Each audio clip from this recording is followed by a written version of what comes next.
Question number 3 मधला C आहे, find the equation of line passing through the point 3,4. म्हणजे एक लाईन आहे ती 3,4 या पॉईंटमधून पास होती and perpendicular to the line 2x - 4y + 5 = 0.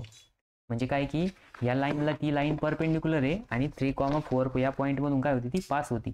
तर मग आपल्याला काय करायचं आहे, त्या लाईनचं इक्वेशन फाइंड आउट करायचं आहे. बघा सोल्युशन. मग बघा आपल्याला काय सांगितलेलं आहे की एक पॉईंट आहे, सपोज हा तो पॉईंट आहे. या पॉईंटची डायमेन्शन किती आहे 3,4 आणि या पॉईंटमधून एक लाईन पास होणार आहे. सपोज ती पास होणारी लाईन जी आपण जिचं इक्वेशन फाइंड आउट करणार आहे ती ही लाईन आहे.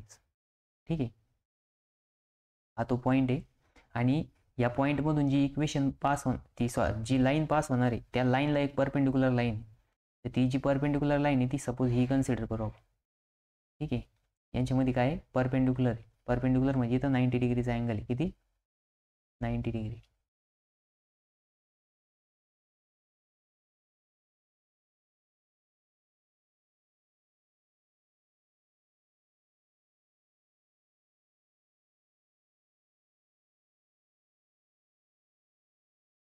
ठीक आहे, तर मग ही जी लाईन आहे हिचं इक्वेशन दिलेलं आहे. बघा आपल्याला काय दिलेलं आहे, तर 2x - 4y + 5 = 0 हे इक्वेशन दिलेलं आहे. हे काय दिलेलं आहे, इक्वेशन दिलं आहे. ठीक आहे,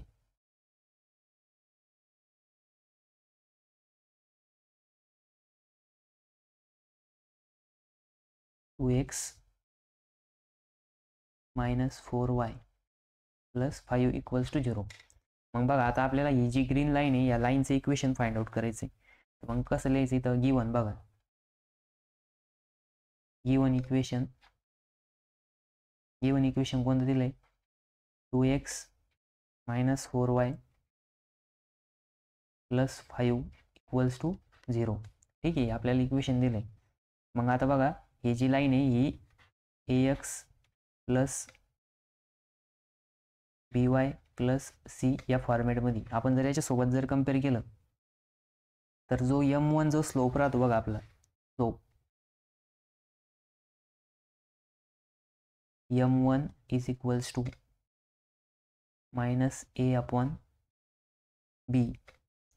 = बघा आता a काय इथं 2 आहे, पण 2ला काय इथं मायनस साईन घ्यावं लागेल आणि b काय -4 आहे. ठीक आहे, म्हणजे आपलं m1 किती आला 1/2 आला. ठीक आहे, म्हणजे आपलं a = 1 आणि b = 2. ठीक आहे, तर बघा आता ज्या वेळेस दोन लाईन एकमेकांना परपेंडिक्युलर राहत्या, काय राहत्या एकमेकांना परपेंडिक्युलर राहत्या, त्यावेळेस त्या लाईनची म्हणजे नाही का आता हा m1 काय आहे ह्या लाईनचा स्लोप आहे बरोबर. मग ह्या लाईनचा स्लोप आपला m1 = 1/2. ठीक आहे, मग आता ज्या दोन लाईन एकमेकांना परपेंडिक्युलर राहत्या त्या दोन लाईनचा जो स्लोप आहे तो काय राहतो म्हणजे त्यांचं मल्टिप्लिकेशन हे मायनस राहतं. तर मग खाली लिहायचं स्टेटमेंट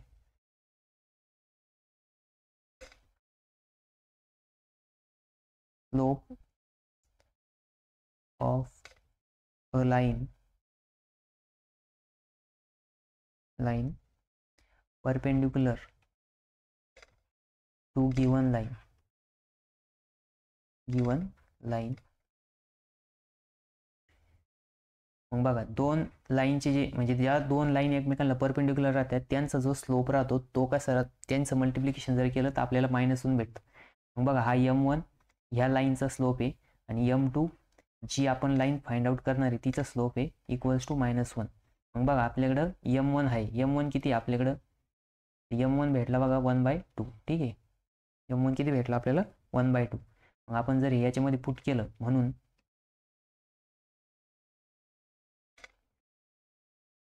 1/2 into m2 = -1 आणि मग m2 किती येईल इथं m2 = -2 येईल. ठीक आहे, कारण की इकडं 1/2 आहे तर इकडे गेलं काय होईल ते 2 होईल आणि आपला m2 किती भेटला आपल्याला -2. ठीक आहे, मग आता काय की आपल्याला लाईनचं इक्वेशन फाइंड आउट करायचं आहे. लाईन कुठून पास होतीये तर मग लाईन पास होती बघा खाली दुसऱ्या पेजवरती घेऊ. इथं लिहायचं रिक्वायर्ड लाईन,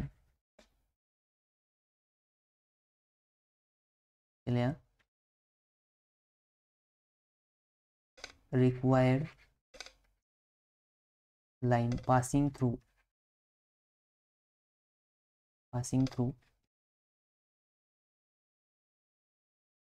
द पॉइंट कोणत्या पॉईंट मधून पास होती 3,4 मधून. मग by using slope point equation. ठीक आहे, लिहायचं by using slope point equation. मग स्लोप पॉइंट इक्वेशन काय राहतं, तर y minus y1 equals to slope of that line म्हणजेच m2 आणि x मायनस x1.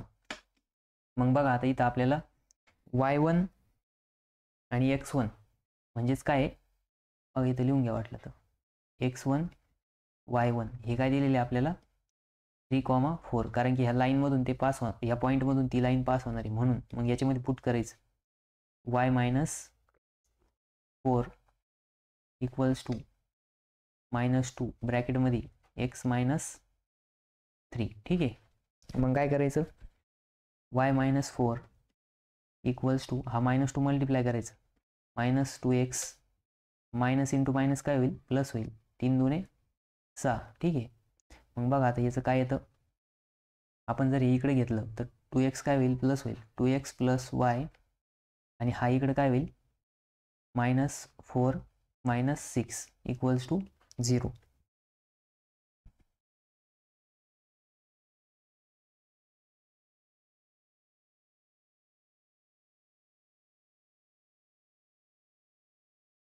एक मिनिट थांबा, आपण काय करू, हा जो 4 आहे त्याला इकडं आणू. ठीक आहे, इक्वल्स टू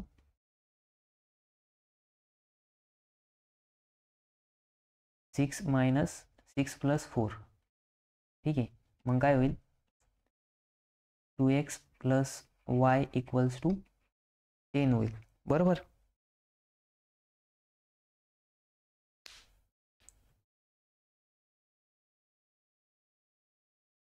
बरोबर आहे. ठीक आहे, मग आता काय होईल इथं, मग फायनल इक्वेशन येईन बघा आपलं 2x plus y minus 10 equals to 0. हे काय ते फायनल लाईनचं इक्वेशन आहे, की जी लाईन काय आहे परपेंडिक्युलर आहे, म्हणजेच ही ग्रीन लाईन जी आहे, ग्रीन लाईनचं इक्वेशन काय आलं आपलं बघा, ग्रीन लाईनचं इक्वेशन आलं 2x minus y minus 10 equals to 0. हे काय आलं आपलं फायनल इक्वेशन आलं. म्हणजे काय आहे की ही लाईन ह्या लाईनला परपेंडिक्युलर आहे आणि ती पण 3.3,4 या पॉईंटमधून पास होती. बघा आपण पहिले काय केलं, आपल्याला जे लाईन दिलेली होती त्या लाईन ही गिवन लाईन होती त्याचं इक्वेशन लिहिलं आपण. ठीक आहे, आणि नंतर ना आपण काय केलं त्याचा स्लोप फाइंड आउट केला. लाईन फर्स्टचा स्लोप आला 1/2. नंतर ना आपल्याकडे आहे slope of line perpendicular to given line, म्हणजे दोन लाईन जर एकमेकांना परपेंडिक्युलर असेल तर त्यांच्या स्लोपचं मल्टिप्लिकेशन हे -1 येतं. मग आपल्याकडे m1 लाईनचा स्लोप होता, आपण तो फाइंड आउट केला. m2 लाईनच माहीत नाही त्याच्यामुळे तिचा स्लोप आपल्याला फाइंड आउट करायचा होता. त्याच्यावरून आपण काय केलं की m2 फाइंड आउट केला, -2 आला. त्याच्यानंतर आपल्याकडे एक स्लोप पॉईंट फॉर्म्युला आहे, म्हणजे इक्वेशन आहे. त्या इक्वेशनमध्ये आपण काय केलं पुट केलं, आपल्याकडे x1 आणि y1 दिलेला होता 3,4, कारण की तो पॉईंटमधून ती लाईन पास होणार आहे.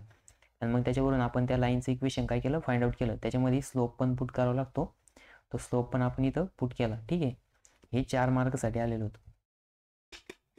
आपण आता नेक्स्ट प्रॉब्लेम बघू.